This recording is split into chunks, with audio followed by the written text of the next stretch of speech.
She was 79 years old. Her heart had been running without medication for 4 months. Her wrists were covered in bruises shaped like fingers. Her savings were gone. Her phone number had been changed without her permission.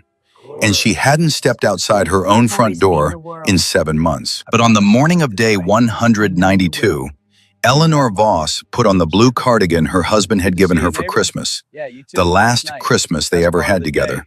And she walked out of her house for the first time since January. 6 blocks. That was the distance between Sycamore Lane and the Iron Horse Roadhouse. 6 blocks on legs that could barely carry her across a kitchen. 6 blocks on a heart running on nothing but stubbornness and whatever was left of a promise she'd made to a dying man at dawn. She didn't know if anyone would listen. She didn't know if she'd make it. She just knew she was done being quiet. Henry Voss married Eleanor in 1969. He was 25 years old, just back from his first deployment, and he had exactly one plan for the rest of his life: marry that woman from Fresno before she figured out she could do better. She never did figure that out, or maybe she did and didn't care. They settled on Sycamore Lane in Fresno, California. Small ranch house, white clapboard siding, a porch that wrapped around 2 sides and caught the afternoon light in a way that made even ordinary evenings feel worth remembering. Henry was not a complicated man. He did not talk much about the things he had seen or the things he had done. He kept his service medals in a shoebox in the closet, not on the wall. When neighbors asked about his years away, he changed the subject. When Eleanor asked, he would get very quiet and then say something like, "I did what needed doing, that's all." That was all he ever said. But Eleanor had learned, over 51 years of sleeping beside a man, that the things he didn't say were often the most important things he carried. She learned to read the tension in his jaw when something reminded him of those years. She learned to reach for his hand in the dark without being asked.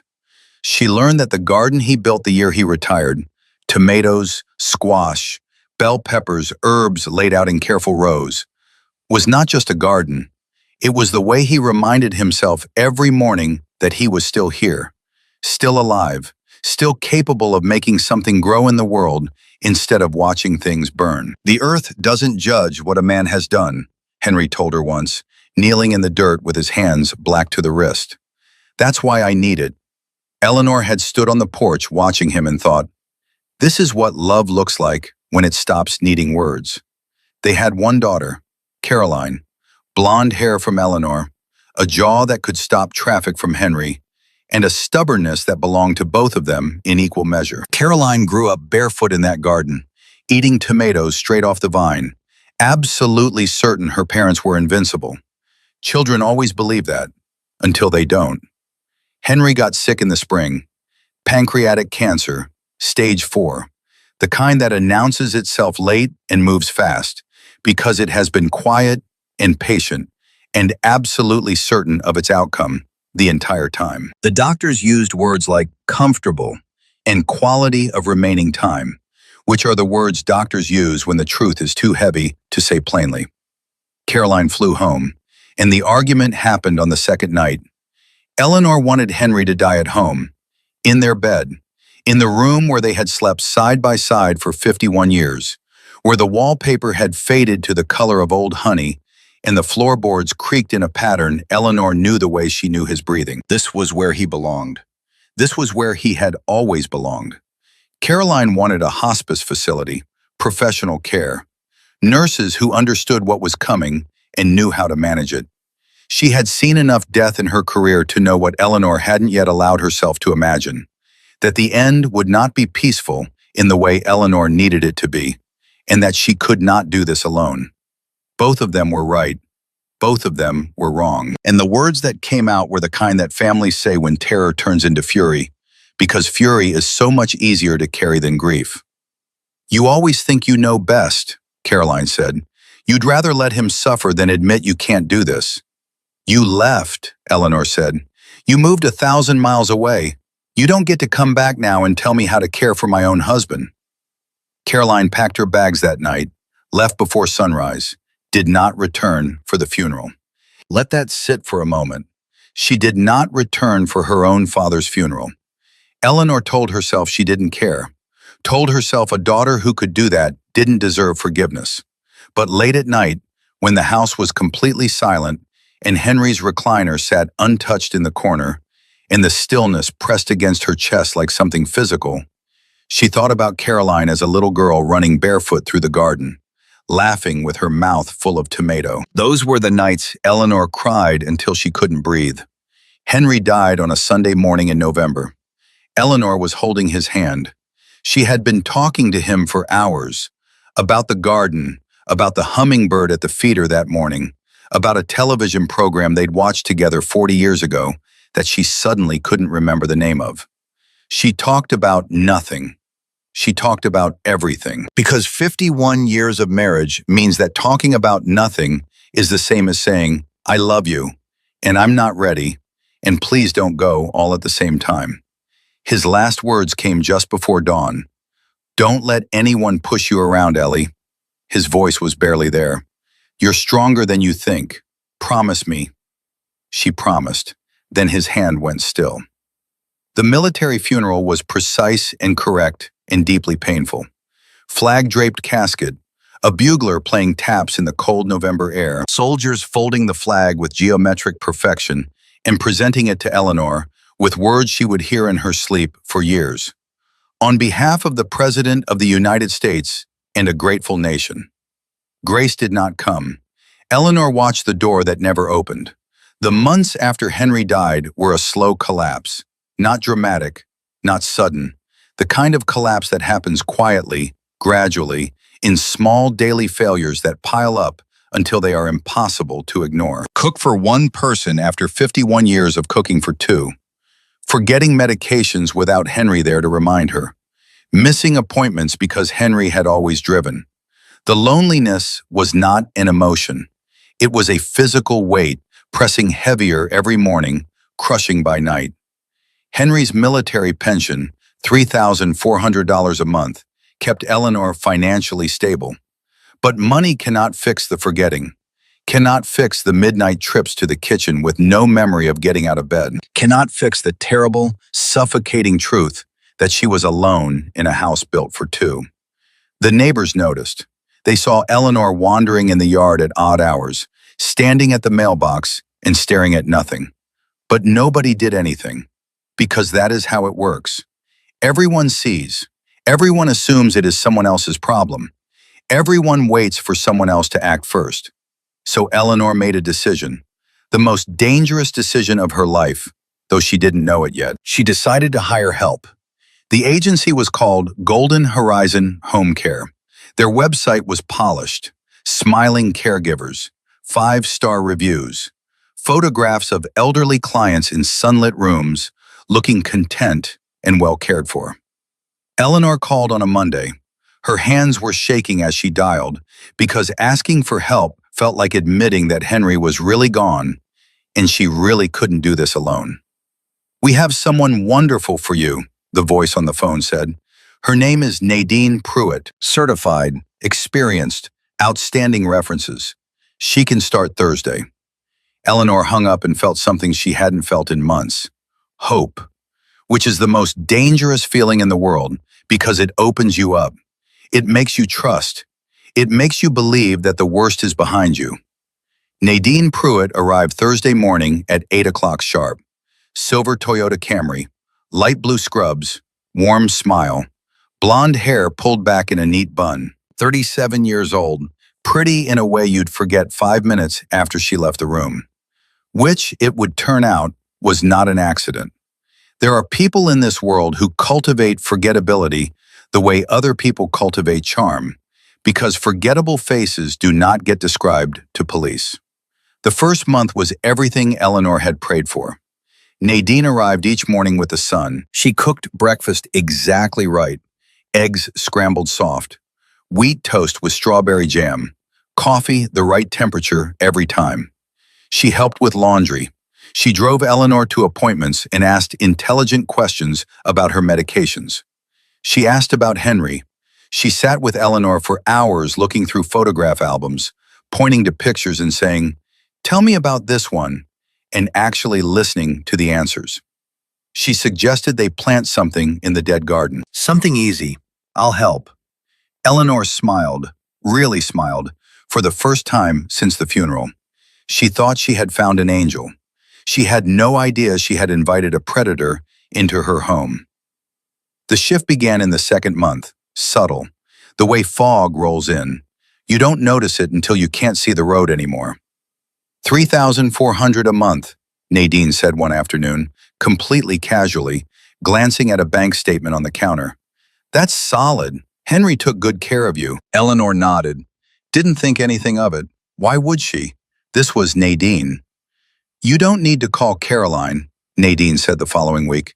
She's got her own life in Portland. You don't want to be a burden, do you? Burden. That word landed in Eleanor's chest like a stone dropped into still water. Ripples spreading outward, touching everything. Was that what she was? A burden? Let me handle the bills, Nadine said a few days later. Her voice had a new quality now. Not warm exactly, but firm in a way that didn't leave much room for discussion. You shouldn't have to stress about finances. That's why I'm here. She asked for the checkbook. Scammers target people your age. I'll keep everything secure. Eleanor handed it over. Because Nadine had been kind. Because Eleanor was tired. Bone-deep tired, in the way that comes from grief and loneliness, and the constant effort of keeping yourself together when the person who made you feel whole is gone. By the third month, the isolation was complete. Nadine changed Eleanor's phone number. Scam calls are out of control, she explained, but she never gave the new number to anyone. Not the neighbors, not the church friends, not the doctor's office. When people came to the door, Nadine met them with practiced concern. She needs rest. Doctor's orders. She's not receiving visitors right now. The neighbors nodded. They stopped coming. And Eleanor found herself alone even when Nadine was in the house, because Nadine had stopped sitting with her, had stopped looking at photographs, had stopped pretending to care. Then came the power of attorney. Just for emergencies, Nadine said, sliding the document across the kitchen table. If something happens and you can't make decisions, someone needs to act on your behalf. I'm here every day. It just makes sense. Eleanor signed. Because she was tired and confused and missing Henry, and missing Caroline, and missing the woman she used to be before the world became this quiet, gray, endless thing. She signed because she trusted Nadine. And trust, genuine, open-hearted trust, is the sharpest weapon a predator can use. It doesn't leave marks. It doesn't make noise. It simply opens every door. Before the fourth month ended, the violence started. It started small, a grabbed arm when Eleanor walked too slowly, a shove toward a chair, words sharper than hands. You're helpless, you know that? You can't even manage your own pills without someone holding your hand. And then one afternoon, Eleanor found a bank statement at the bottom of the recycling bin. She had not been looking for it. She had been looking for a grocery receipt to check a price. But the numbers on that statement stopped her cold. The balance was wrong. Far too low for someone receiving $3,400 every month and spending almost nothing. Nadine, Eleanor said, her voice careful and quiet. Where is my money going? Nadine's hands shot across the table, grabbed Eleanor's wrist and squeezed, hard, deliberate, with the practiced efficiency of someone who had done this before. Stop asking about the money. You're hurting me.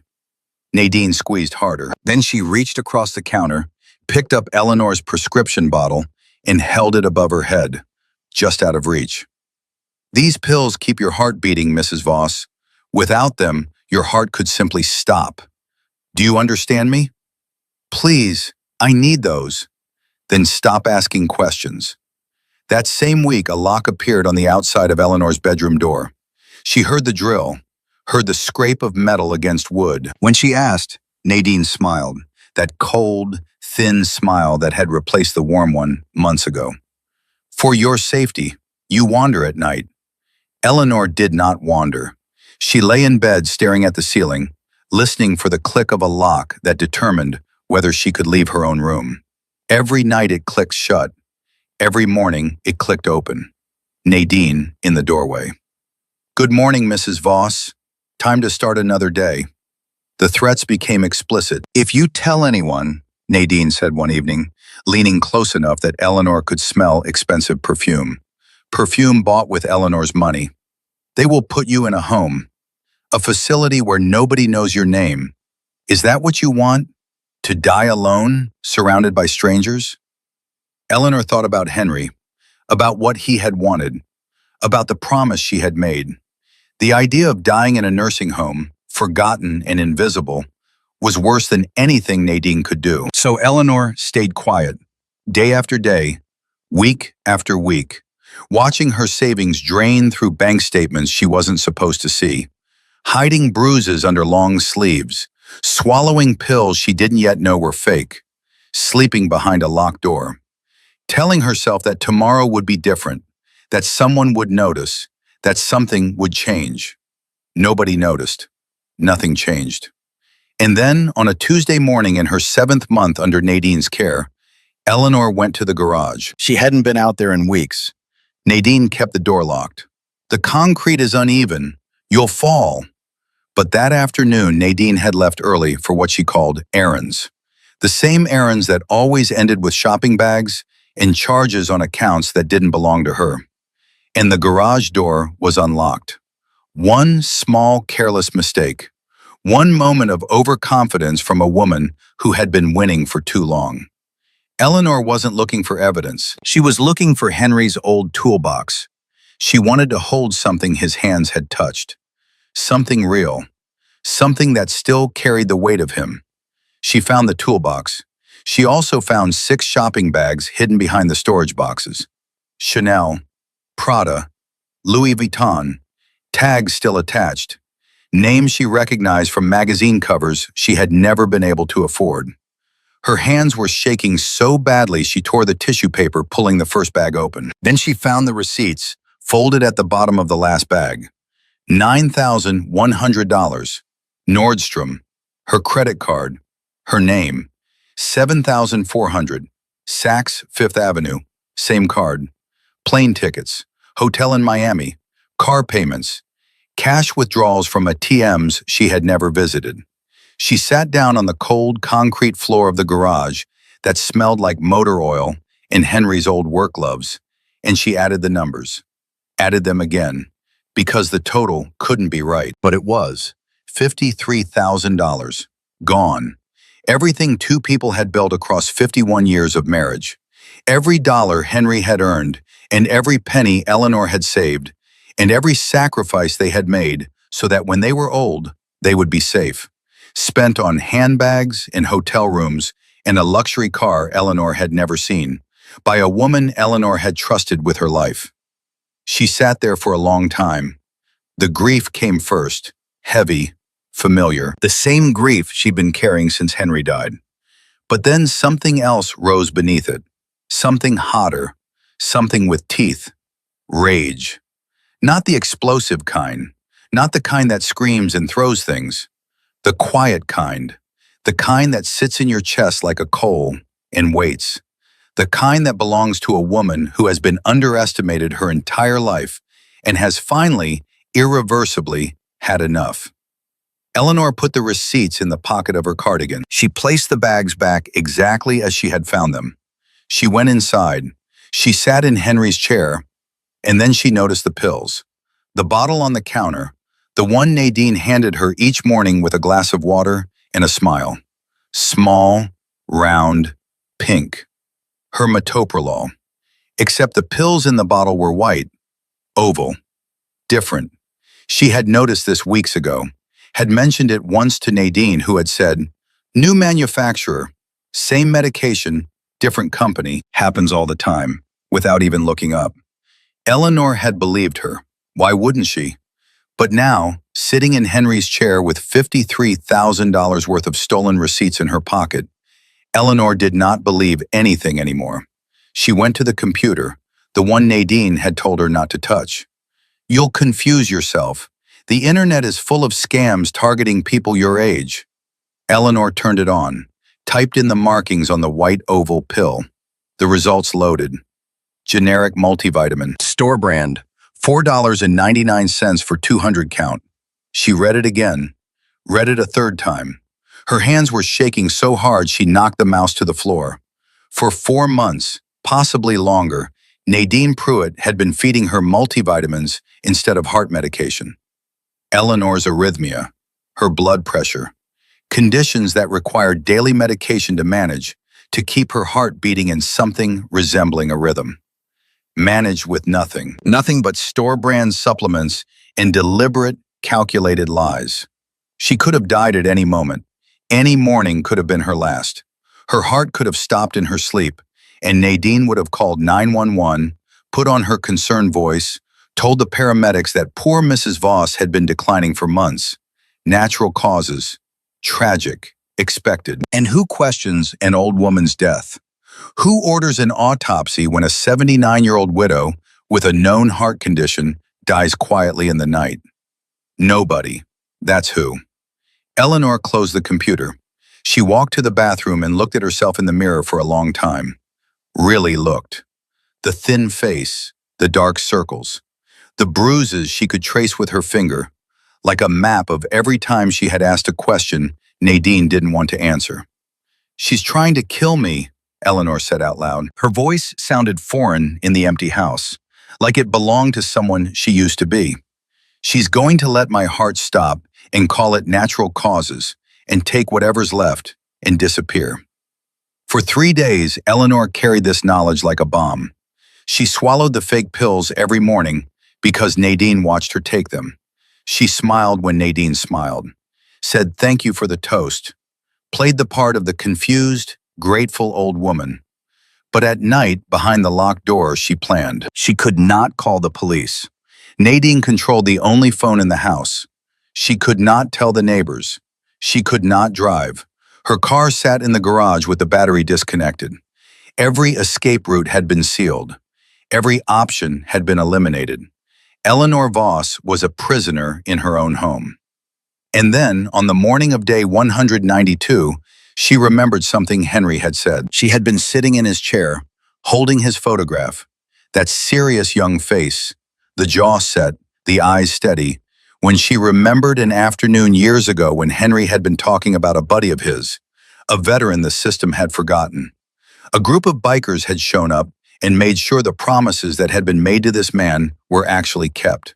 Showed up and stayed until things were right. Sometimes the people who look the most dangerous are the safest people you'll ever meet, Henry had said. They understand loyalty. They understand what it means to have someone's back and not let go. 3 days earlier, Nadine had driven past a roadhouse on the way to the pharmacy. Eleanor had looked out the window and seen motorcycles. 9 of them lined up in the gravel lot. Riders in leather vests with a winged emblem on their backs. She had looked at them for a long time before the car turned the corner. Now she sat in Henry's chair and looked at the clock. 2:15 in the afternoon. Nadine would be back at 4. An hour and 45 minutes. She went to Henry's closet, found his old leather-bound address book, the one with his careful square handwriting inside.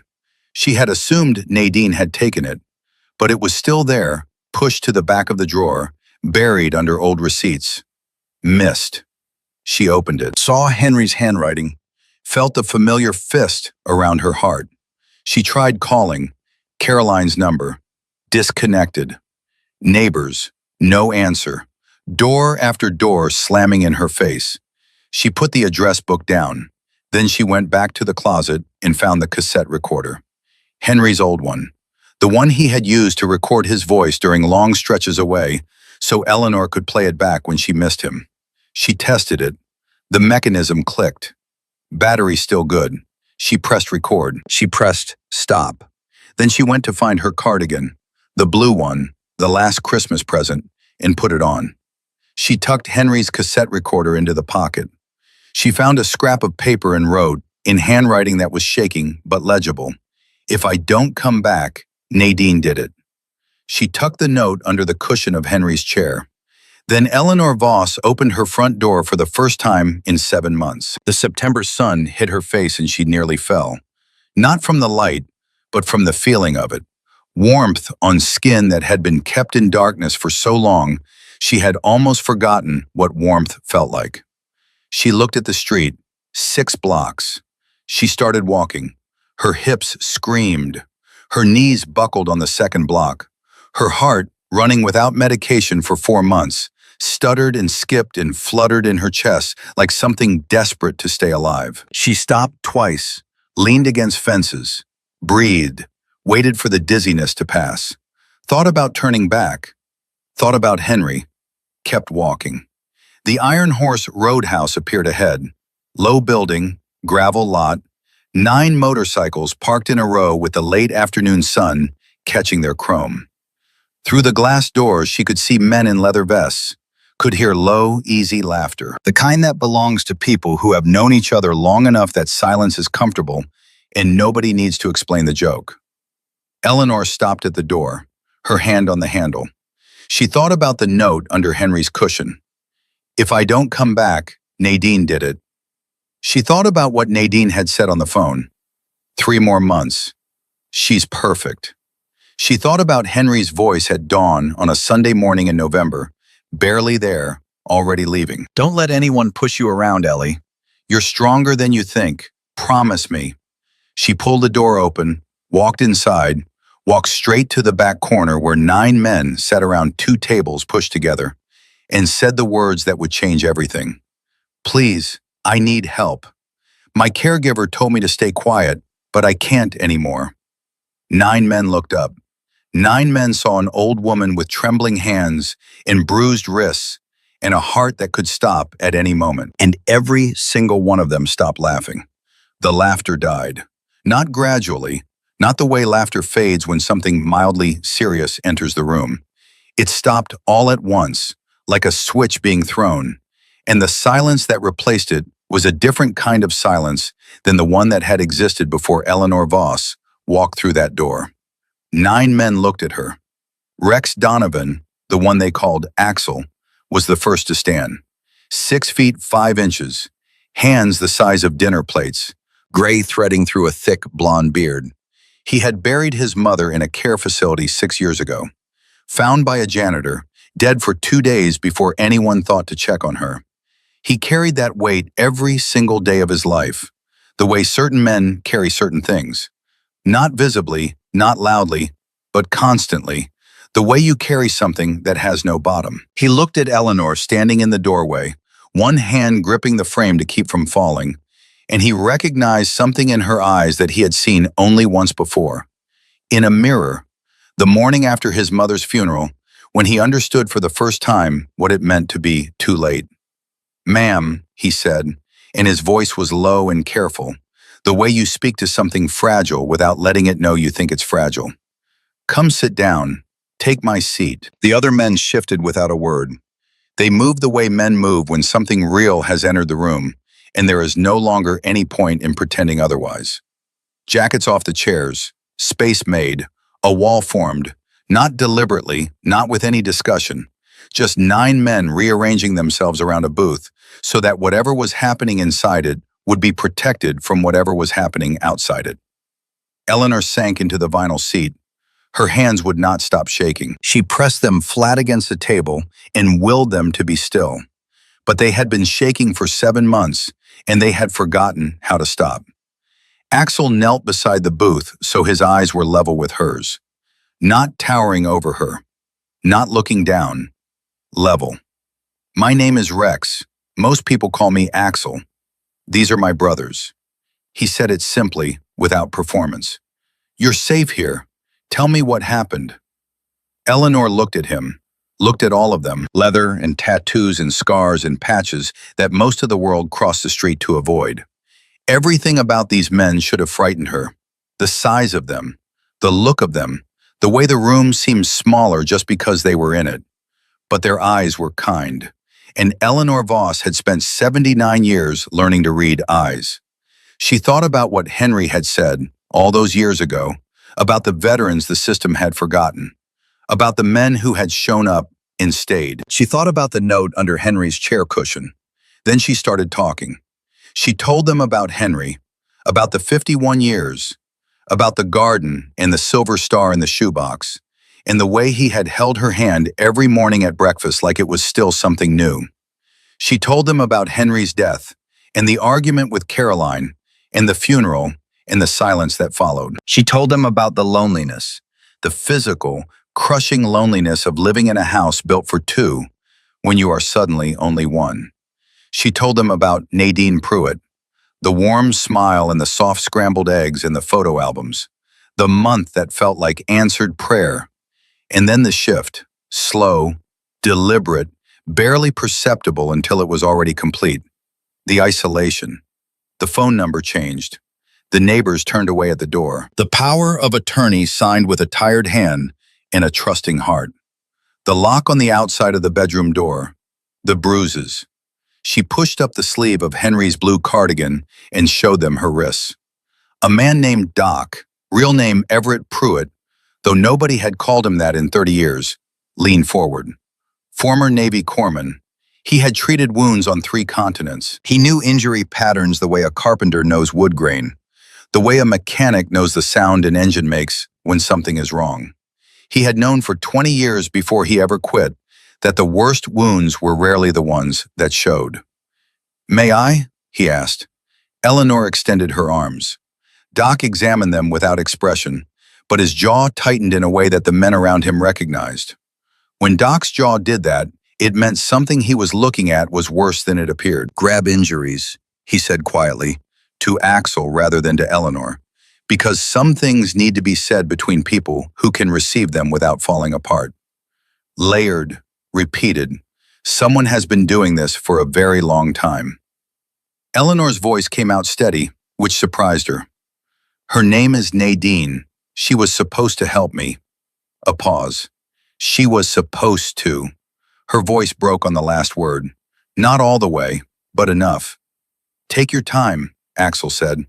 "I don't have time." Eleanor's eyes were fierce despite the tears. "She comes back at 4. If she finds out I'm gone..." She didn't finish the sentence. She didn't need to. Axel checked the clock above the bar. 3:07. 53 minutes. "Then tell me fast, Mrs. Voss," he said. "Everything."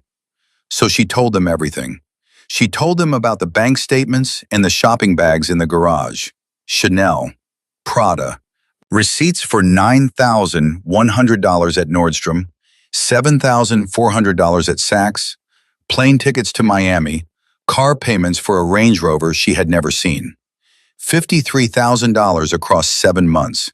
She told them about the pills, the white oval vitamins in her prescription bottle, the real metoprolol that her cardiologist had prescribed years ago to manage her arrhythmia, the medication that kept her heart from going into atrial fibrillation, from stroking out, from simply stopping in the night.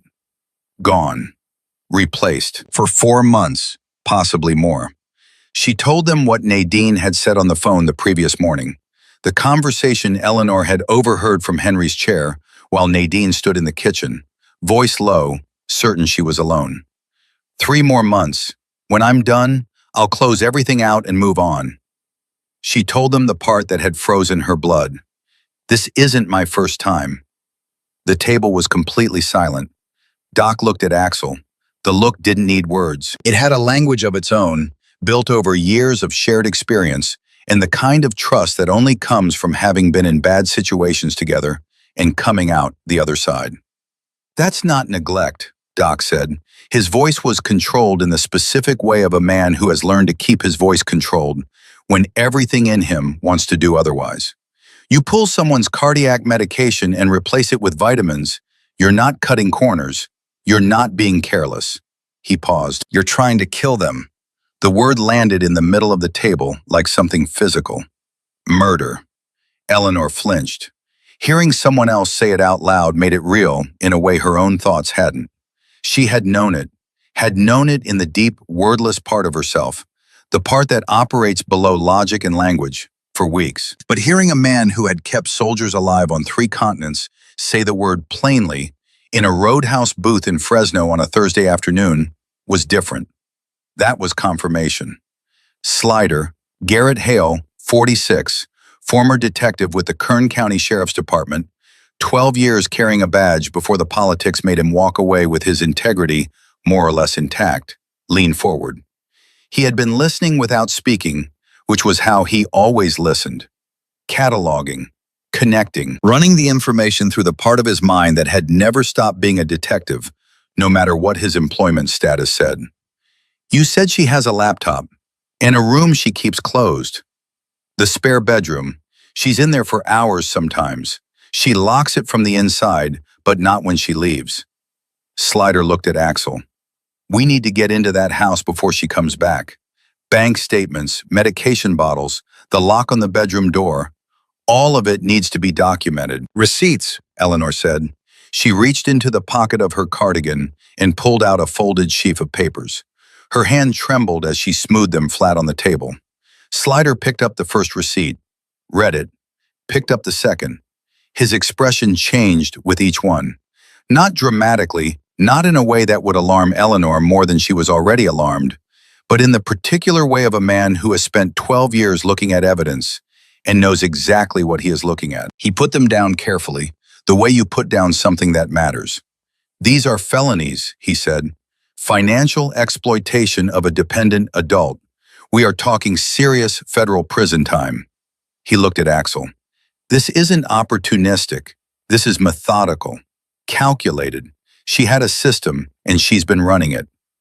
At the far end of the table, a man who had not spoken a single word since Eleanor walked through the door suddenly went very still.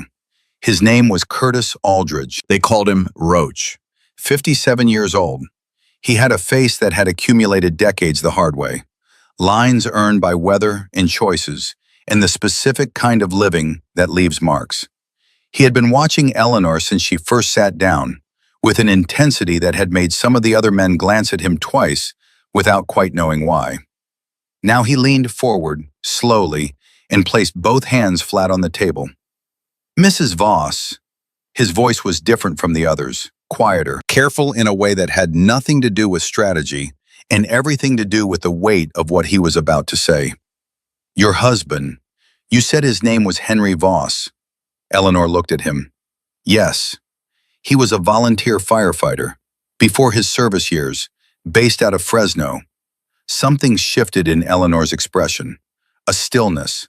The particular stillness of a person who senses that a door is about to open that has been closed for a very long time. Yes, she said, he was, for several years, before everything else. Roach's hands pressed harder against the table. The knuckles were white. In 1973, he said, there was a gas explosion at the old Harwick coal mine site. In Harwick, Pennsylvania. They were running a cleanup crew, not an active mine, but the old shafts were still down there, still full of gas, and one of the work crews hit a pocket they didn't know was there. He stopped, swallowed. 3 men went down in the collapse. 2 got out. The table had gone completely silent. Even the woman at the nearby table, who had been quietly crying into her napkin, had stopped moving. My father, Roach said, was the one who didn't. He looked directly at Eleanor, and what was happening in his eyes was not something he was trying to control. Until a man named Henry Voss went back in. Eleanor's hands went still on the table. Against orders, alone. The shaft was still unstable, there was still gas, and every person on scene was being told to pull back and wait for the professionals. But Henry Voss went back in. He found my father in 60 feet of smoke and dragged him out by main force. Burns on both forearms. He carried my father across the surface with rounds of debris still shifting around them. Roach's voice broke on a single syllable and then held. He never told anyone what he'd done, just handed my father to the paramedics and walked away. The silence stretched. Eleanor pressed her hand against her mouth. A sound came out of her that was not a word and not a cry. Something deeper than both.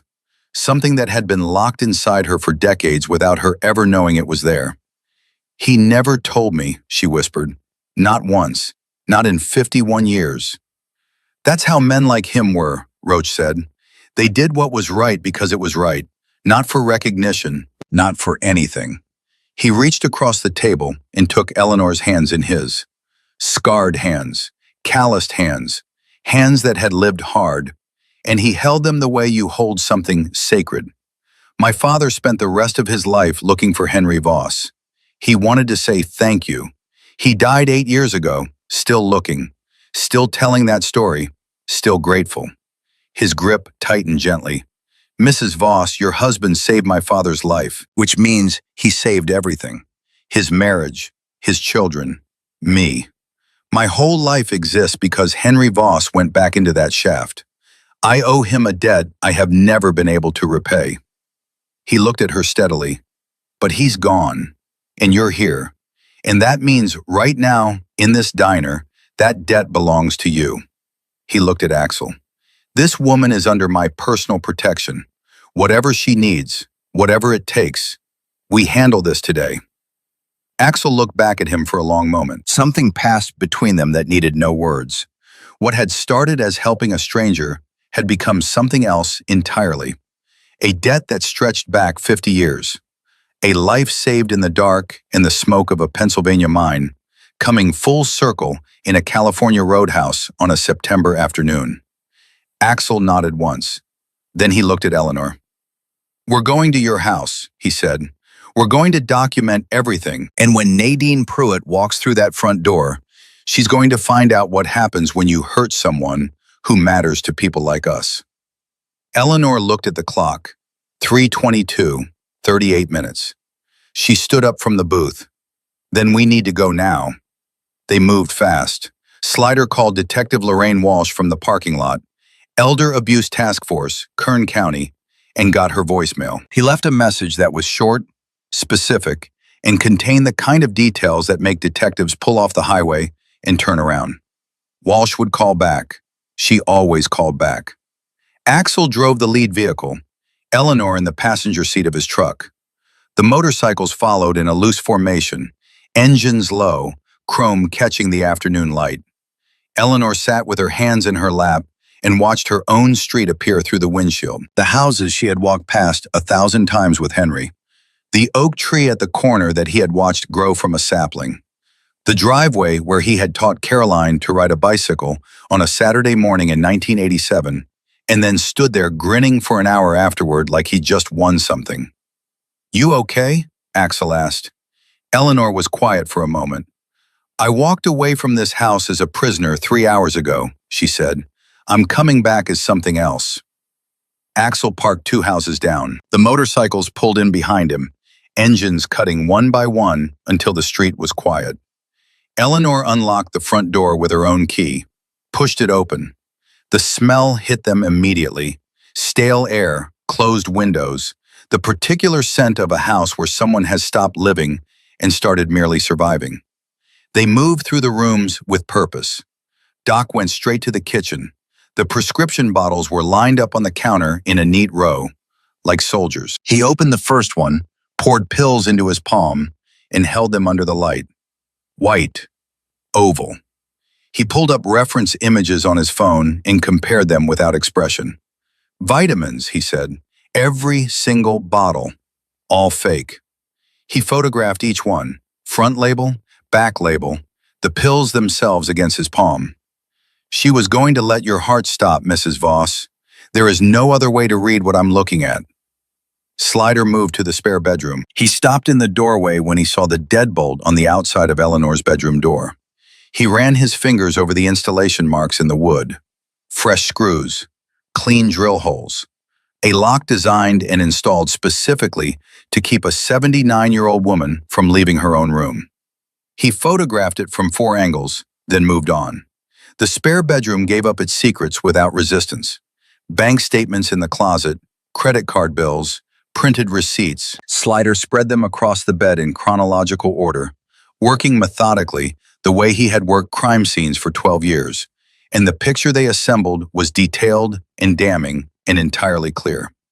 53,000 confirmed, he said. And look at this. He held up a printed bank transfer record. She's been moving the money in stages, separate accounts in 3 different states, transferring in amounts small enough to stay under reporting thresholds. He set it down. This is not someone who got greedy and sloppy. This is someone who has done this before and knows exactly how the system works and how to stay underneath it. A man named Hawk, Nathan Price, former Army MP, eyes that moved constantly and missed nothing, checked Nadine's bedroom. Designer clothes in the closet, tags still attached. Stacked boxes from high-end stores. A laptop on the desk, closed. And on the nightstand, a leather-bound planner. He opened it, turned pages, stopped. Axel. His voice was flat and even, which with Hawk meant the opposite of calm. Come here. Axel crossed the room. Hawk held the planner open, one page near the back, a date circled in red, 3 months from now. Next to it, in neat, precise handwriting, Voss pension, $3,400 per month. Enough. Exit. Move on. Below that, 2 other names. Ruth Hayden, with a dollar figure next to it, a date, and 1 word. Completed. Carl Briggs, same format, same word. Completed. Axel looked at Slider. Slider took the planner, read the entries. His face went gray in the way faces go gray when the mind is processing something that the body doesn't want to accept. Ruth Hayden, he said, 82 years old. Carl Briggs, 77. He looked up. Both marked completed, both with financial totals, both with dates that were over a year old. He set the planner down on the bed with the careful deliberateness of a man who has just understood that what he is holding is evidence in a murder case. Maybe 2 murder cases. I would stake everything I own that both of these people are dead. Eleanor had been standing in the hallway. She had heard every word. She leaned against the wall and let it hold her weight, because her legs were not entirely reliable at this moment. And the thing moving through her chest was not grief exactly. She was past the point where grief was the right word, but something older and heavier and harder. There were others before me. She is going to let me die the same way she let them die. And then she is going to find someone else. Eleanor pushed herself off the wall. She walked past Slider and the bank statements and the planner on the bed. She walked to Nadine's bathroom and pushed the door open. There on the counter, arranged in a neat row like a small pharmacy, were prescription bottles. Eleanor's name on every label, her cardiologist's name, the correct pharmacy, the right medication, full bottles, untouched, sealed. Nadine had never even opened them. Eleanor picked one up, turned it over in her hands, opened it. Inside, small, round, pink pills. Real metoprolol. Her medication. The medication her heart needed to function. The medication that had been sitting 10 feet from her bedroom door for 4 months while she swallowed vitamins every morning, and her heart stuttered and skipped, and her cardiologist would have called it a miracle she hadn't stroked out in her sleep. She had my medication the whole time, Eleanor said. The words came out completely steady, terrifyingly steady, the kind of calm that arrives after fear has burned through everything and left behind nothing but clarity. She watched me swallow those fake pills every single morning. She handed them to me with a glass of water. She smiled. Eleanor set the bottle down on the counter. She kept my real medicine in her bathroom like a trophy. Doc came to the doorway. He took in the bottles, the labels, the real pills. He photographed everything, side by side with the fakes from the kitchen, the comparison impossible to misread. The evidence was complete. Axel checked his watch. 3:48. From the living room, Hawk's voice came sharp and tight. White Toyota Camry, turning onto Sycamore Lane. She was 12 minutes early. Everything moved at once. Axel's voice cut through the house, controlled and immediate. Roach, back door. Hawk, you're on the front. Slider, stay with the evidence. Doc, stay with Mrs. Voss. He looked at Eleanor.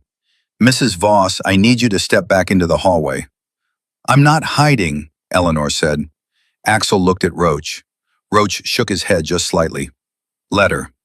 Axel studied Eleanor for a long moment.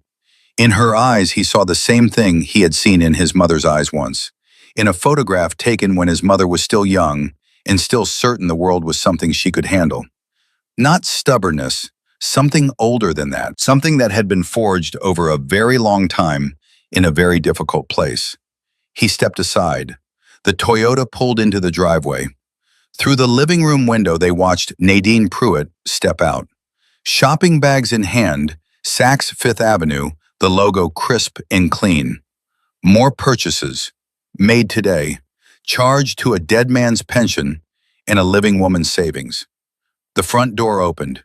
Nadine stepped inside, took 2 steps into her own routine, and stopped. 9 men in leather vests filled her living room, the winged emblem on every back. And in the center of them, standing straight, hands at her sides, not trembling, not anymore, Eleanor Voss. Nadine's shopping bags hit the floor. "What is this?" Her voice was flat, not a question, a calculation. "Friends of Mrs. Voss," Axel said. Nadine's eyes moved.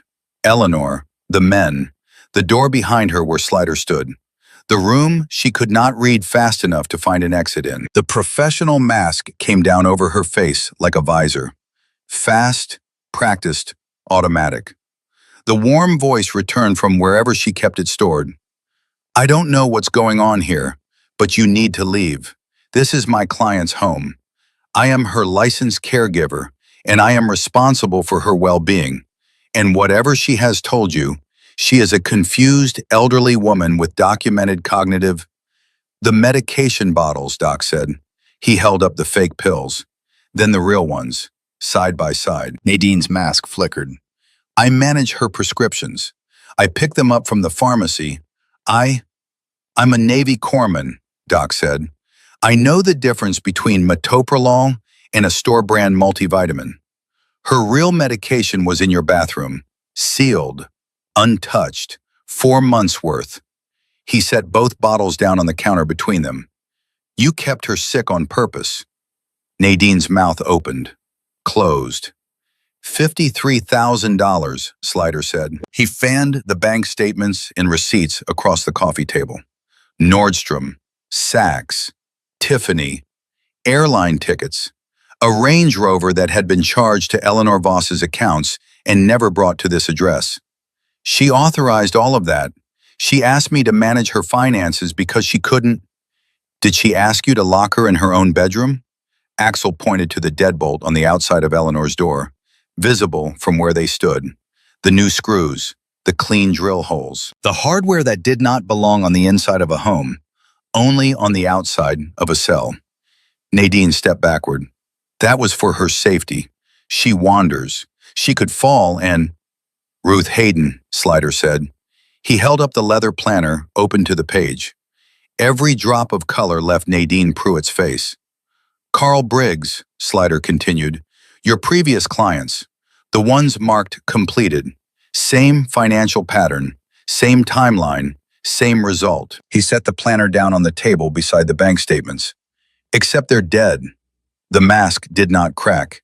It shattered. Something ugly and desperate came through. The thing that had been underneath the warm smile and the soft scrambled eggs and the careful, patient, systematic destruction of a 79-year-old woman's life. The thing that had done this before and would have done it again. "You don't know what you're talking about," Nadine said. Her voice had changed entirely. "Those people were old. They were sick. They died because old people die, and someone has to be there to manage their affairs when their families—" "Then you won't mind explaining that to Detective Walsh," Slider said. "She's on her way." Nadine ran, not toward the front door where Slider stood, not toward the back where Roach and Hawk were waiting. She ran for the kitchen, the side door to the garage, the exit that was supposed to be there, the exit she had used and planned around and kept accessible for exactly this contingency. But Eleanor was standing in the kitchen, 5'3", 79 years old, arthritic hands, a heart that had been running without medication for 4 months. A woman who had survived 191 days of captivity in her own home, standing in the kitchen doorway. Nadine pulled up short. "Get out of my way." The warmth was completely gone now. The professional concern, the careful kindness, the whole constructed architecture of Nadine Pruitt, gone. What was left was something stripped and cornered and ugly. "You stupid old woman. You have no idea what you've done. Nobody is going to believe you. Nobody is going to believe a confused... Eleanor reached into the pocket of Henry's blue cardigan. She took out the cassette recorder. She pressed play. Nadine's own voice filled the kitchen, recorded that morning, clear and unmistakable on magnetic tape that had survived 30 years in a nightstand drawer because Henry Voss had maintained everything he owned like the careful, thorough man he was. Stop asking about the money. If you bring it up one more time, I swear to God you'll regret it. Nadine went white. You recorded me. Eleanor stopped the tape. Henry always said, she said quietly, that a good soldier documents everything. Outside, sirens. Blue and red light pulsed through the kitchen window, across the wall, across Nadine Pruitt's face. 2 vehicles in the driveway, sheriff's department, and behind them a woman in a dark blazer stepping out of an unmarked car with the particular efficiency of someone who has been waiting a long time for this exact moment. Detective Lorraine Walsh, Elder Abuse Task Force. She had been building a case against Nadine Pruitt for 8 months, ever since Carl Briggs's nephew had filed a complaint that nobody in 3 counties had taken seriously enough. The case had stalled every time for the same reason: no living witnesses. No one who had survived long enough and stayed conscious enough and found help before the end. Until today. Walsh walked into the house and took in everything in the practiced, unhurried way of someone who had learned that the first 30 seconds in a room tell you almost everything you need to know. Evidence on every surface. 9 men in leather vests who had clearly done her job for her in the last 40 minutes. A woman in a blue cardigan standing in the kitchen doorway with a cassette recorder in her hand. And Nadine Pruitt, cornered, with nowhere left to go. Walsh looked at Eleanor. Mrs. Voss, she said, are you willing to make a formal statement? Eleanor straightened her back, lifted her chin. I have been ready, she said, for 191 days. Walsh turned to the sheriff's deputy behind her. The handcuffs came out. The sound they made closing around Nadine Pruitt's wrists was very small in the quiet of the kitchen. But Eleanor heard it. She heard every click. They put Nadine Pruitt in the back of the cruiser at 4:17 in the afternoon. Eleanor watched from her own front porch. The door closed. The lights kept turning. Neighbors had gathered on the sidewalk. The same neighbors who had nodded politely when Nadine told them Eleanor was resting, who had stopped knocking, who had seen the curtains drawn for 7 months and assumed it was someone else's concern. They stood now in small clusters on their lawns, watching a woman in handcuffs be loaded into a sheriff's vehicle. And the expressions on their faces contained something that looked like shame, which was the correct thing for those expressions to contain. Eleanor did not look at the neighbors.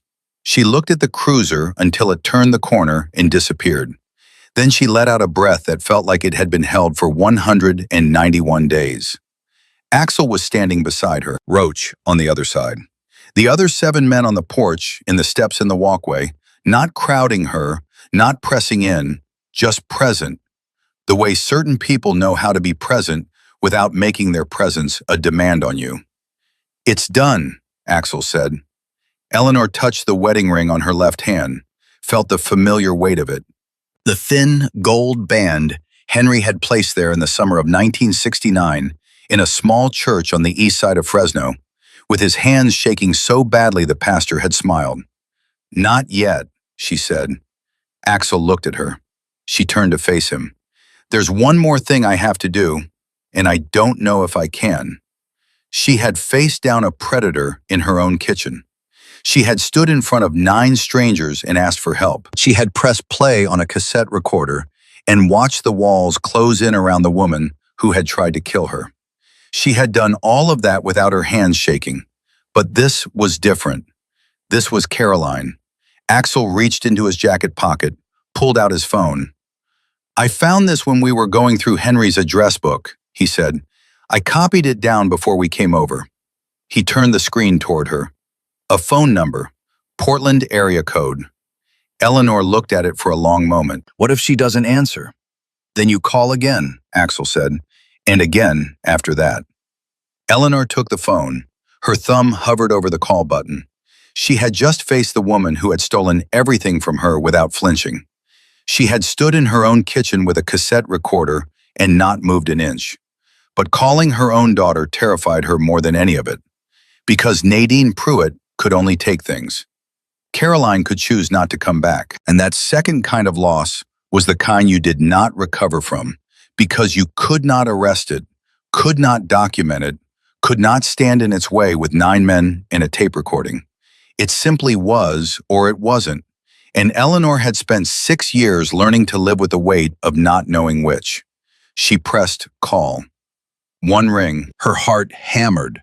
Not the arrhythmic flutter she had grown accustomed to over these past months, but something that felt almost like the original thing, the way her heart had beaten when she was young, and the world was still large and uncertain in ways that felt like possibility. 2 rings, 3, 4. She almost hung up. Then, hello? Caroline's voice, older than Eleanor remembered, not in a bad way, in the way all voices age, accumulating the specific weight that comes from having lived through things. A voice Eleanor had heard say its first word and its last cruel word, and every word in between across 42 years of a relationship that had never once been simple. Eleanor opened her mouth. Nothing came out. Hello? Who is this? Eleanor pushed air through her throat like she was learning to breathe again. Caroline. A whisper, barely there. It's Mom. Silence. 5 seconds of silence that contained 6 years of grief and anger and love that had never actually stopped. Not for a single day, even when everything else did. 5 seconds that felt like standing at the edge of something very high without knowing whether there was ground below or just more falling. Then Caroline's voice broke open. Mom. One word, shattered completely. The sound of a grown woman becoming a child again in the space of a single syllable. Not because she had regressed, but because some loves are old enough that they reach back past everything you have become and touch the part of you that existed before any of the damage. Is that really you? Your number was disconnected. I tried for months. I sent letters. They all came back. I called the neighbors and nobody answered. Her voice fractured again. I thought you decided I was gone to you. I thought you'd made your peace with never speaking to me again. Eleanor sat down on the porch steps. The concrete was cold through her slacks. She didn't care. Caroline, listen to me. Something happened. I'm going to tell you all of it, and then I need you to come home. So Eleanor told her, compressed, essential, unflinching. Nadine Pruitt, the money, the pills, the locked door, the bruises, the 191 days, the garage with the shopping bags, the cassette recorder in Henry's cardigan pocket, the 9 men in leather vests who had stood up the moment she walked through their door, the handcuffs clicking shut 40 minutes ago. She told it without breaking down because she was done breaking down. She had been broken down for 7 months and she was finished with it. She told it the way you tell something when you are finally, permanently done being the confused old woman everyone expected her to be. When she finished, Caroline was silent for so long that Eleanor checked the screen to see if the call had dropped. Then, I'm coming tonight. There's a red-eye from Portland. I can be there by morning. Caroline, you don't have to. Don't. Caroline's voice had changed. The broken quality was gone, replaced by something firm and clear. The same material Eleanor recognized from a very different angle, because she had heard it in Henry's voice for 51 years and had never expected to find it coming back to her from the other direction. Don't you dare tell me I don't have to. 6 years, Mom. 6 years I spent being angry about things that don't matter anymore. Dad is gone. I can't fix that. I can't take back missing his funeral. But you are still here. A pause that contained everything. You are alive, and I am coming home. Eleanor closed her eyes. There's something else, Caroline said, and her voice shifted into a register Eleanor couldn't immediately read. Careful, almost hesitant in a way Caroline almost never was. I should have told you years ago. I tried to tell you the night of the argument, and then everything went wrong, And then so much time passed that I didn't know how to begin. A breath. Mom, I have two daughters, twins, Mia and Jess. They're 11 years old. The porch, the cold concrete, the evening light coming down Sycamore Lane at the angle it had always come. The angle Eleanor had watched from this porch for 30 years, with Henry standing beside her. Eleanor could not speak. And then she remembered a phone call from years ago, already strained, already walking on glass, and Caroline mentioning something about the girls before the argument swallowed the conversation whole. Eleanor had started to ask. The moment had passed. Then more time had passed, and she had carried that unanswered question like a stone in her pocket for years, without ever naming what it was. Now she knew. She had always been one question away from knowing. They know everything about you, Caroline said. Everything about you and Dad. I told them every story I could remember. About the garden, about this house, about the way Dad used to argue with the tomato plants when they weren't growing fast enough. A sound that was almost a laugh and almost something else entirely. They ask about you, Mom. They ask about you all the time. Two girls, 11 years old, grandchildren Eleanor had never held, never read to, never watched open presents on a Christmas morning or fall asleep in the back of a car on a long drive home. 11 years of their lives already written without her in any of the pages, because pride and pain had built walls that neither woman had known how to climb over until the walls had become so familiar they felt like permanent geography. Tell them, Eleanor said, and her voice was not entirely steady now. Tell them their grandmother is coming home. Tell them I am coming to them. They talked for an hour on Axel's phone, standing on the porch of Sycamore Lane while the September evening settled around them, and the neighbors went back inside, and the street went quiet. They said the things that had needed saying for 6 years and had been waiting, unsaid, like water behind a dam that both women had been too proud and too frightened to open. They said, I'm sorry. Both of them said it, and they both meant it without the protective accounting of who had said the worst thing first or who had more to answer for. Because 6 years of missing someone burns away that kind of arithmetic and leaves only the bare fact of the loss and the bare possibility of the return. When Eleanor finally handed the phone back to Axel, her face was wet, and she made no effort to wipe it. Roach was sitting on the porch railing. He looked at her for a moment, and then he said simply, Henry would be proud of you, Ellie.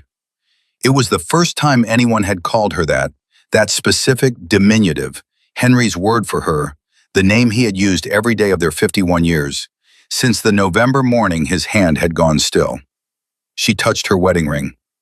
I know he would, she said, because I'm proud of myself, and I haven't been able to say that in a very long time. Detective Walsh arranged temporary housing that night at a place called Harbor House, a small facility 2 towns over, run by a woman named Teresa Graves, who had survived her own version of this story 15 years earlier and had spent every year since building something useful out of what she had learned.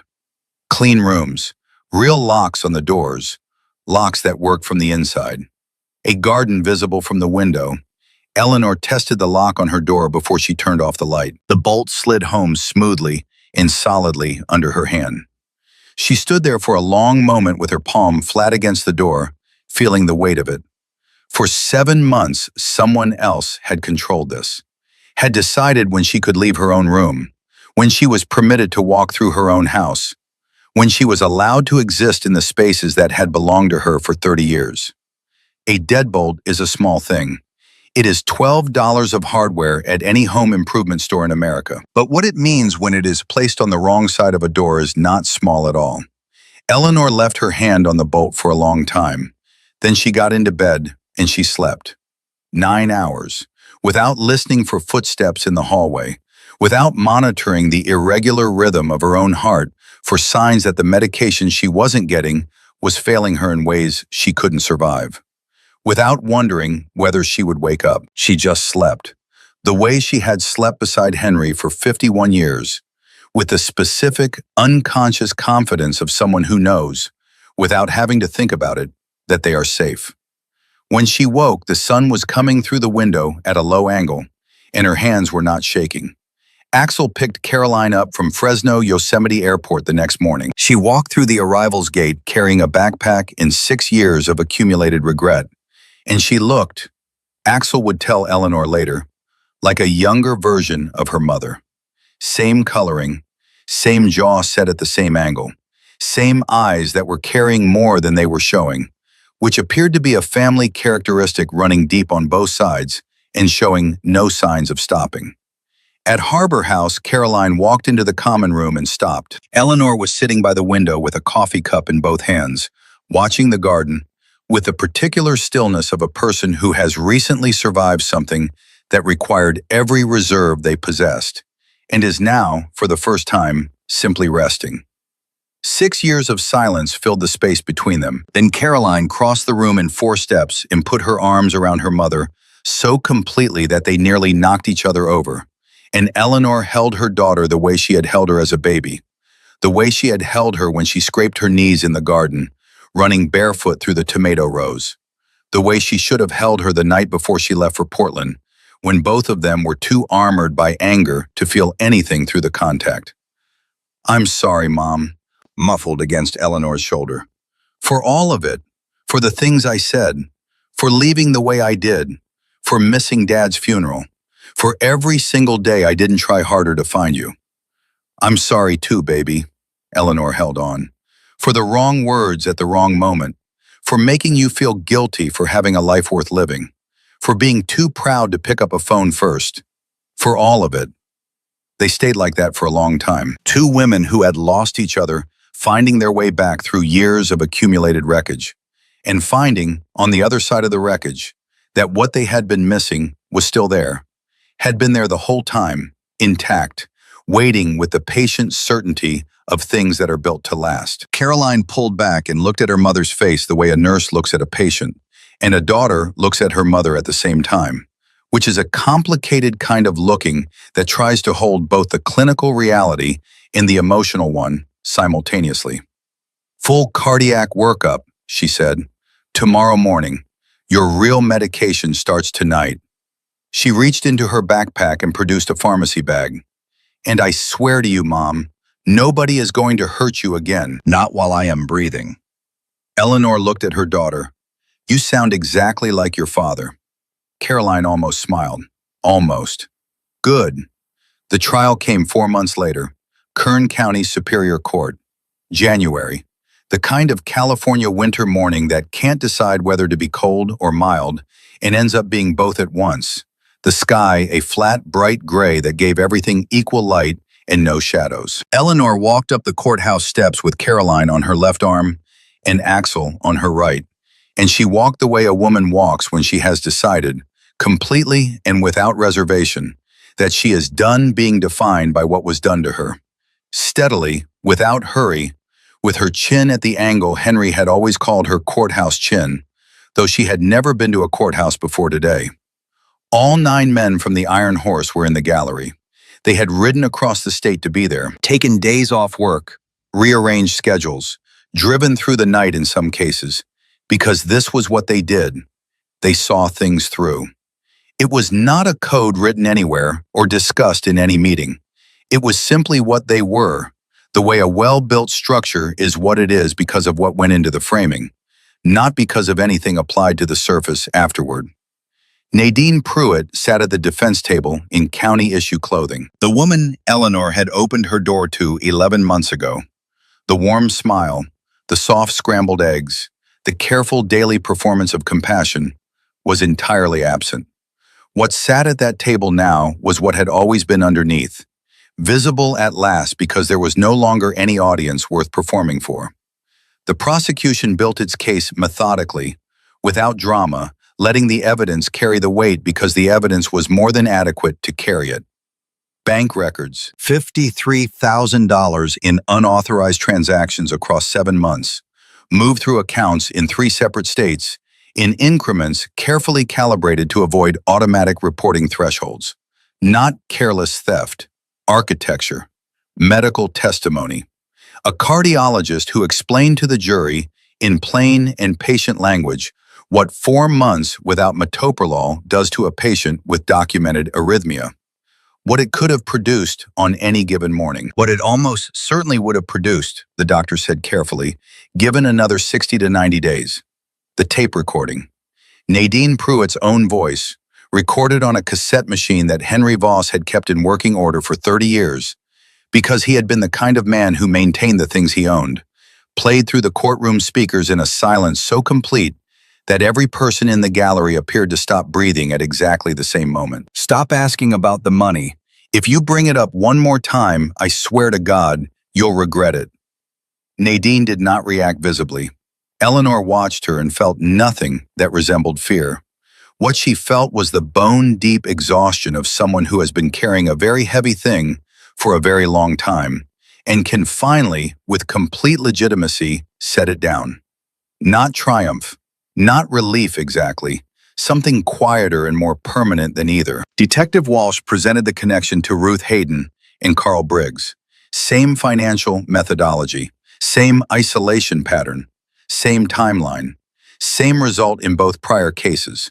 Death attributed to natural causes, with no surviving witnesses and no reason for anyone to look closely at the circumstances. 2 entries in a leather planner. 2 families who had spent months sensing that something was wrong without being able to name what it was. Now they had a name. The defense attorney was competent, and he did what competent defense attorneys do, which is locate the weakest point in the structure and apply sustained pressure there. Mrs. Voss, he said, in a tone designed to sound respectful, while accomplishing something else entirely, isn't it true that you have documented memory concerns? That your own physician has noted, on multiple occasions, that your recollection of events can be unreliable? Eleanor looked at him. She had known this question was coming the way you know certain weather is coming. Not from any single signal, but from the accumulated knowledge of having lived long enough to recognize what certain conditions reliably produce. I am 79 years old, she said. I forget where I put my reading glasses. I forget whether I've already added salt to a pot of soup. I occasionally forget the name of a neighbor I have known for 20 years. She paused. Let the silence do what silence can do when a room is paying attention. But I do not forget being locked inside my own bedroom every night for 7 months. I do not forget bruises on my wrists. I do not forget watching $53,000 disappear from accounts that my husband and I built across 51 years of marriage. She held the pause 1 beat longer. And I do not forget the names Ruth Hayden and Carl Briggs. She turned from the attorney and looked at the jury. 12 people who were going to decide something important and who deserved to be looked at directly by the person whose life they were deciding about. Those 2 people cannot speak anymore, Eleanor said. Their voices were taken from them permanently. Whatever happened to them in their last days, the fear, the confusion, the specific loneliness of being trapped by someone they had trusted, they cannot tell anyone about it. That is a loss that cannot be repaired. Her voice held steady. But I can speak. I am still here, and I am speaking for them. Not because it is easy, because it is the only thing I have left to give them. The defense attorney did not ask another question. He gathered his papers and sat down, and the particular quality of his silence was the silence of a man who has applied pressure to a structure and found it completely solid. The jury deliberated for 2 hours and 50 minutes.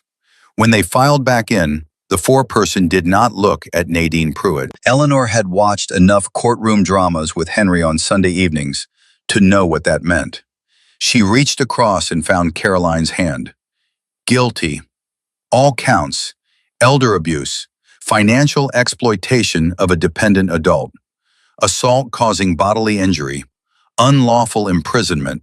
Attempted murder. The judge sentenced Nadine Pruitt to 25 years, full restitution of all stolen funds, and noted for the record that the investigations into the deaths of Ruth Hayden and Carl Briggs, now formally reclassified as homicide investigations in 2 separate jurisdictions, would be prosecuted in full when the evidence supported charges. You preyed upon the most vulnerable members of our society, the judge said, with the measured gravity of someone who has seen a great deal, and is not easily affected and is genuinely affected by this. People who trusted you with their health, their finances, and their safety. You violated that trust with a level of calculation this court has rarely encountered. You stole a woman's life savings. You endangered her life. You imprisoned her in her own home. He paused, and the record makes abundantly clear that you would have done it again. He looked at Eleanor. The courage required for Mrs. Voss to come forward, at her age, in her condition, after everything that was done to her, is extraordinary. This court hopes it inspires others. They led Nadine out through the side door. She looked back once at Eleanor. Their eyes met across the length of the courtroom. Eleanor did not look away, did not flinch, did not feel, in that moment, anything that resembled the fear that had shaped every day of the past 7 months. What she felt was simpler and more final than that. The particular resolution that arrives when something that needed to be finished is finished, and you were the one who finished it. Then the door closed, and Nadine Pruitt was gone. Outside the courthouse, January sunlight on the steps, Caroline holding her arm, not because Eleanor needed steadying, her legs were genuinely stronger now after 4 months of real medication and proper food and sleep that was actually rest. But because Caroline wanted to hold it, had been wanting to hold it for 6 years, and was making up for the time, one day at a time, in the only direction time moves. Roach came down the steps and stood in front of Eleanor. He reached into his jacket and produced an envelope. Old. The paper slightly yellowed at the edges, the corners soft from decades in a box. He held it out with both hands, the way you hand someone something that does not belong to you, but has been waiting a long time to reach them. After my father died, we packed everything, he said. Papers, letters, photographs. I finally went through the last box last month. He nodded at the envelope. He wrote that in 1974, a year after the mine. He addressed it to Henry Voss, Fresno, California. It was all he had. He spent 2 years trying to find a street address. He never could. It sat in a box for 50 years waiting to arrive. Eleanor took the envelope. Inside, 3 pages of handwriting in a hand she didn't recognize. Careful, deliberate, the handwriting of a man composing something that mattered and taking the time it deserved. She read it standing on the courthouse steps, with Caroline beside her, and 9 men in leather vests arrayed around her, and the January light coming down clean and cold and equal on everything. Raymond Aldridge had written to Henry Voss about fire and smoke and the specific terror of being trapped underground when the air is going and the darkness is absolute and the sounds from above are getting farther away instead of closer. He had written about the moment he had stopped believing anyone was coming. He had written about a hand closing around his wrist in the dark, about being pulled, about open air and sky after 60 feet of smoke. He had written about his son Curtis, who was 4 years old in 1973, and who would grow up with a father because of what Henry Voss had done. Who would grow up and make his own choices and carry his own weight and have a life. The whole irregular, difficult, irreplaceable weight of an actual human life. Because one man had gone back into a mine shaft against orders and refused to leave someone behind. I have looked for you for a year, Raymond Aldridge had written in the final paragraph, in handwriting that was not entirely steady. I do not know if this letter will reach you, but I need you to know that I remember. I will always remember. And whatever your life brings you, I want you to know that your courage in that moment meant everything. Not just to me, but to everyone who will ever exist, because I did. Eleanor folded the letter carefully. She held it against her chest for a moment with her eyes closed. Henry, who had kept his silver star in a shoebox and never mentioned the mine, and grown tomatoes every summer to remind himself that making things grow was still possible. Who had held her hand every morning at breakfast for 51 years like it was still something worth noticing. Who had left her a cassette recorder and a promise to keep, and a garden that needed tending, and the specific, unshakable knowledge that she was stronger than she thought. She had kept the promise. She had documented everything. She was still here. "Send me a copy," she said to Roach. "I want Mia and Jess to read it.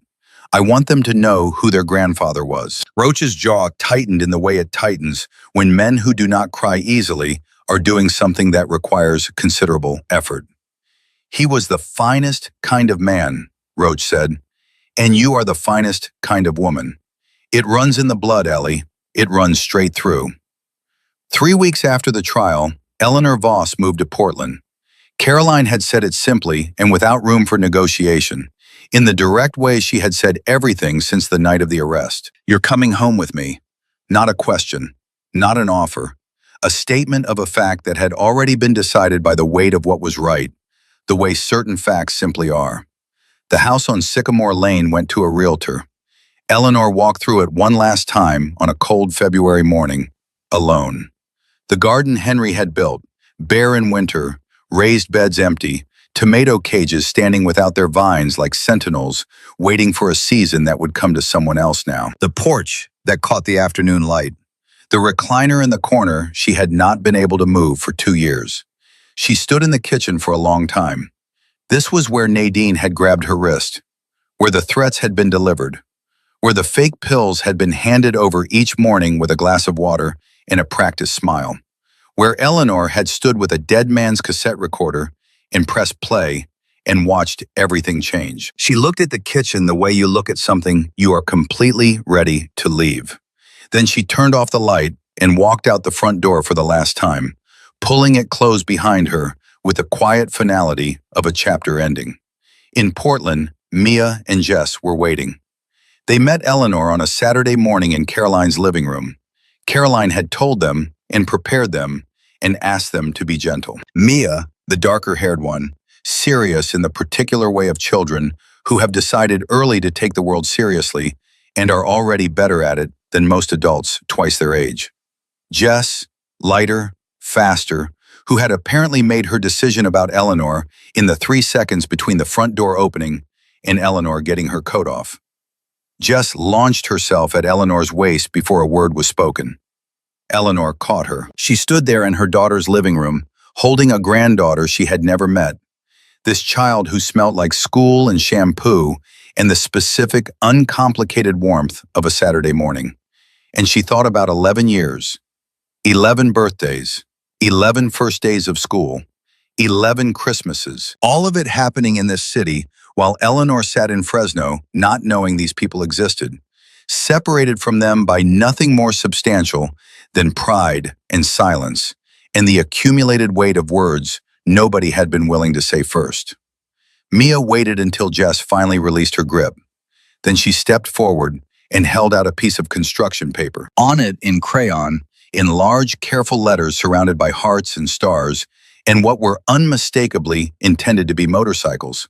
Harley Davidsons from the look of them, researched and rendered with 11-year-old exactitude. Bravest grandma. "We made that before you came," Mia said, "because Mom told us what you did, and we think you're the bravest person we've ever heard of." Eleanor looked at the construction paper in her hands. Worth more than $53,000. Worth more than anything she had been given since a thin gold ring on a summer afternoon in 1969. She put it on the refrigerator that day, and it would stay there. 3 months after moving to Portland, Eleanor walked into the Elder Justice Center on a Tuesday morning without an appointment and said to the woman at the front desk, "My name is Eleanor Voss. I survived 7 months of elder abuse. I would like to help." They put her on the hotline the following week. The first call she took was from a man named Gerald, 81 years old, calling from a bathroom with the water running because he was afraid the person in the next room would hear him through the door. His voice was barely above a whisper. He had been robbed of his Social Security payments for 4 months by a nephew he had trusted with his accounts. He did not know who else to call. He was not certain anyone would believe him. Eleanor listened to his voice and heard her own, heard every terrified whisper she had swallowed for 191 days, heard the shame and the confusion and the specific helplessness of a person who has been made to believe they are too old and too unreliable to deserve to be taken seriously by the world. Gerald, Eleanor said. "I need you to hear me. I was exactly where you are right now. Locked in a room, money gone, afraid to speak, certain nobody would believe a word I said." She kept her voice steady and warm and completely certain. "I was wrong. I asked for help, and help came. It is coming for you right now. You stay on the line with me." She stayed on the phone for 45 minutes. Police were dispatched. Gerald was safe by that evening. Eleanor hung up, walked to the bathroom, and stood over the sink for a while. Then she washed her face, walked back to her desk, and picked up the next call. In the 2 years that followed, she helped 9 people. 9 people who might have become the next Ruth Hayden or the next Carl Briggs, the next completed entry in someone's leather planner. 9 people alive because Eleanor Voss answered the phone and said, "I believe you. Tell me everything." 1 year after the trial, the Iron Horse chapter organized their annual charity ride. 250 motorcycles, riders who believed, without performance and without irony, that protecting the vulnerable was not a hobby but an obligation, the kind that doesn't expire and doesn't negotiate and doesn't look for credit. The ride raised money for the Elder Justice Center and for 2 other organizations that did the kind of work that never makes the news and saves the kinds of lives that don't make the news either.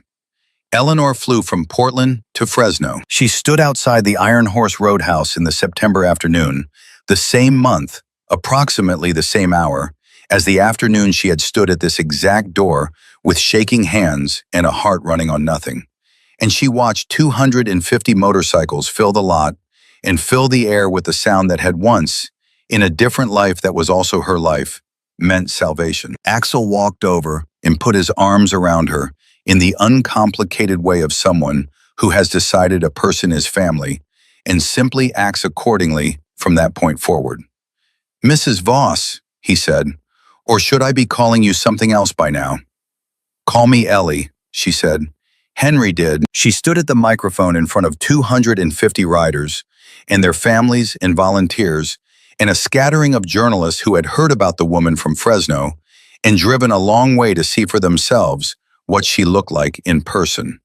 Mia and Jess were in the crowd with Caroline, the girls holding a sign in crayon letters large enough to read from 30 feet away. Eleanor looked out at the crowd for a moment before she spoke. She thought about Sycamore Lane, about Henry's recliner and the silver star in the shoebox, and the cassette recorder sitting in a nightstand drawer for 30 years, waiting with the patience of something that knew it would eventually be needed. She thought about Ruth Hayden and Carl Briggs, whose names she had spoken in a quiet courtroom and would keep speaking for as long as she had the breath for it. She thought about Gerald and the 8 others, and the calls she would take next Tuesday and the Tuesday after that. "I was 79 years old when I walked through that door behind me," she said. "I had bruises on my wrists, fake pills in my body, a heart that could have stopped at any moment, and I was absolutely certain that nobody on earth would believe a word I said." She let that sit. "My abuser told me I was too old, too confused, and too worthless to save.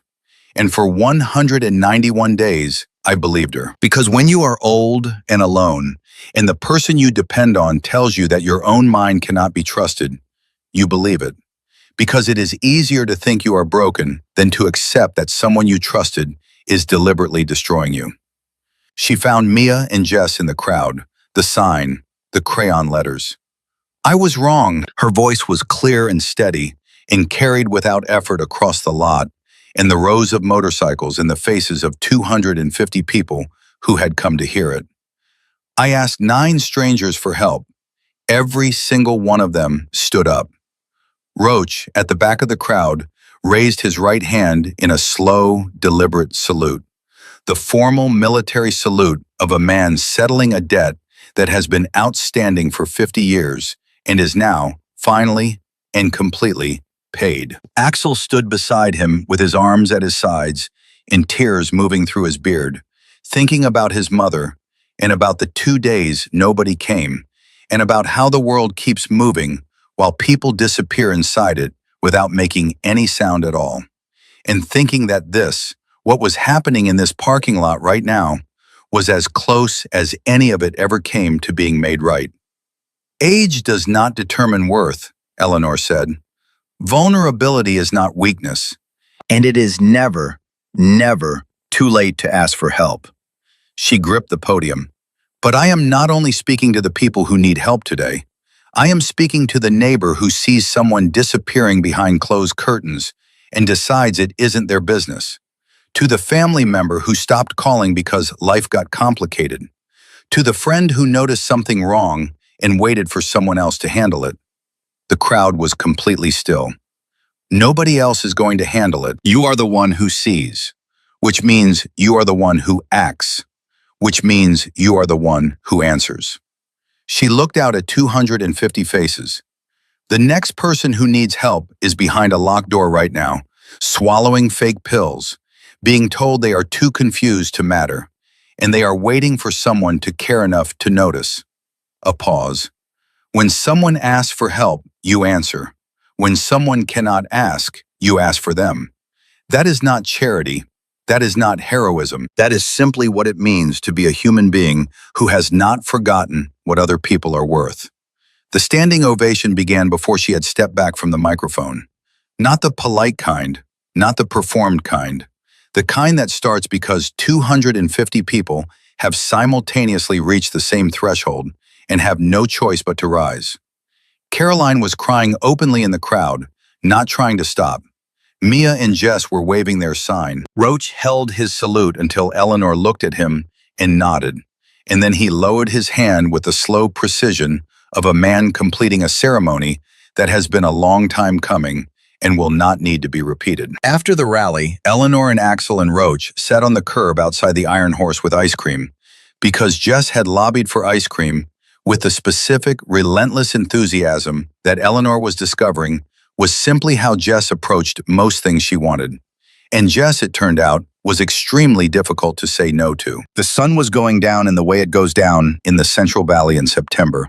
Slowly, extravagantly, in colors that seem almost implausible until you have watched them often enough to understand they are simply what this sky does when it has the time. Same time next year? Eleanor asked. Wouldn't miss it, Axel said. Roach was quiet for a moment. Then, your husband went back into that mine because someone needed him, and he was the one who was there. That's the whole of it, not for recognition, not because it was required, because someone needed him, and he could, and so he did. Eleanor looked at the sunset. He taught me that, she said. I just forgot it for a while. She stood up, brushed off her slacks, 81 years old and steady on her feet for the first time in longer than she could clearly remember. Heart running on real medication, hands not shaking, standing in a parking lot in September with the people who had shown up and kept showing up since the moment she walked through a door and asked them to. She walked to Caroline's rental car, where Mia and Jess were already arguing about the music for the drive home, and Caroline was laughing at both of them. And the evening light was doing something unreasonable to the chrome on 250 parked motorcycles. She got in, buckled her seatbelt, touched Henry's ring. Ready, Mom? Caroline asked. Eleanor looked at her daughter, at her granddaughters, at the rearview mirror where she could still see the Iron Horse and the riders and the last light of the September afternoon and 9 motorcycles parked in a row, exactly where they had been parked on a Thursday afternoon 1 year ago, when a 79-year-old woman had walked in from the street and said, please, and changed everything. Ready, she said. She meant it in every direction, forward and backward, and all the years still ahead. Every Tuesday and every Thursday, every call she would answer, every person she would tell, stay on the line with me, help is coming, you are not too old to matter. I know because I was exactly where you are and I am still here. Still here. She was still here.